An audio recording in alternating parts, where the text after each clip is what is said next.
Ben, on a un bon réseau de contacts, puis on a une bonne réputation, je dirais, dans le milieu. Donc, ça n'a pas pris tellement de temps après que la Société du Parc olympique a annoncé qu'ils voulaient valoriser les matériaux de la toiture. Ben, ça s'est fait de bouche à oreille, puis ça s'est rendu jusqu'à nous. Fait que c'est la Maison du développement durable, en fait, qui nous a approchés dans un premier temps. Et ils font des projets là, à Montréal. Là. C'est très montréalais comme organisation. Puis eux, ils ont amené un volet culturel au projet de valorisation des matériaux. Il y a comme un concours international qui a été lancé pour voir qu'est-ce que des architectes à l'étranger pourraient faire avec les matériaux qui composent la toiture. Parce qu'en fait, il y a différents types de matériaux. Là. Ce qu'on voit, nous, comme citoyens, comme visiteurs, quand on se présente au stade olympique, on voit la toile supérieure. Mais en fait, il y a une autre toile en dessous.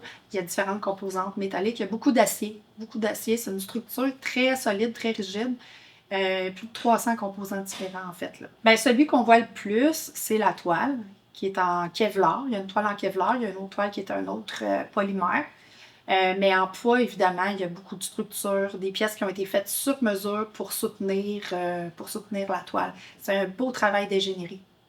Il y en a une qui a beaucoup de trous. On parle de plus de 18 000 trous qui ont été réparés, colmatés au fil des ans là, depuis son installation. Donc, on n'a pas encore trouvé tous les débouchés. Là. On est en train de travailler à identifier pour chaque type de matériau qu'est-ce qu'on va pouvoir faire avec, qui est intéressé à le prendre, sous quelles conditions, où est-ce qu'ils sont situés. Il faut qu'on travaille étroitement avec le gestionnaire du chantier qui va démonter toute la structure pour qu'on s'assure que ça soit entreposé. Par exemple, la toile, il faudra qu'elle soit découpée dans un certain format pour que ça puisse être transporté. Donc, il y a encore beaucoup d'aspects logistiques à prendre en considération.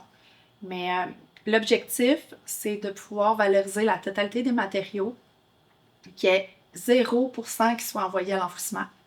Puis idéalement, que ce soit tout valorisé localement dans un rayon de 50 km de Montréal. C'est l'objectif à peu près là, de ce qu'on veut faire. Je penserais pas. Je penserais pas. Ça serait complexe de mettre ça en place parce que les pièces métalliques, c'est plus grand que toi, Philippe. C'est costaud, c'est lourd. Fait qu'il y a pas, je pense pas que ça soit envisagé par la Société du Parc olympique en ce moment. On veut réutiliser les matériaux. Par exemple, il y a des moteurs qui ont servi à hisser la toile.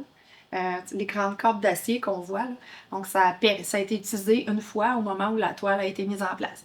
Là, est-ce qu'on peut réutiliser ces moteurs-là tels quels? C'est des choses qu'on regarde. Est-ce qu'on peut requalifier les poutres, les câblages, etc. Donc, il y a encore du travail à faire pour que ça soit réutilisé, puis que le dernier recours, ça soit d'envoyer chez ArcelorMittal, par exemple, refondre en d'autres pièces. Fait qu'il y a encore tout plein d'options. Hein. On est encore au début du projet.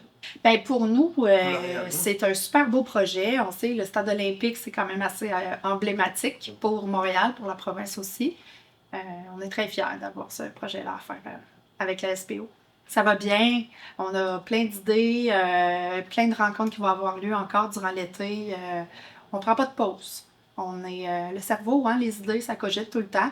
Fait que je pense qu'il va y avoir encore plein de belles nouvelles d'ici la fin de l'année qu'on pourra se partager.